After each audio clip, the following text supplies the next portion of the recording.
கடலில் கொண்டு போய் போட்டு உட்காருவான். அவனோட பட்டாளம் ஷைத்தான்கள் பூமியிலே குழப்பம் பண்ணி விட்டு வருவார்கள். வருகிறவர்களை ஒவ்வொருவரா அழைத்து அவன் இன்குவாரி பண்ணுவான். அவங்க ரிப்போர்ட் சப்மிட் பண்ணுவாங்க.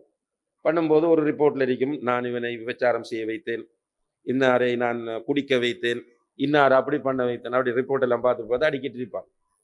ஒருவன் ரிப்போர்ட்டை பார்த்து அவன் எழுதிப்பான், ஒற்றுமையாக இருந்த கணவனையும் மனைவியும் நான் பிரித்து விட்டு வருகிறேன் என்று அவன் சொல்லும் போது உடனே இப்லீஸ் அவனை அழைத்து பக்கத்தில் உட்கார வைக்கிறான்.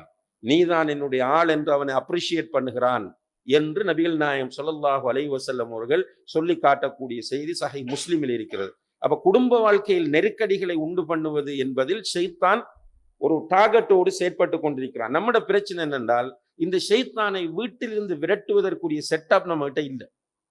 வீட்டில் ஆண்கள் சுண்ண தொழுவதில்லை, பெண்கள் ஒழுங்கா தொழுறதில்லை, வீட்டுக்குள்ள கோயில் நிகழ்ச்சிகள் நடக்குது.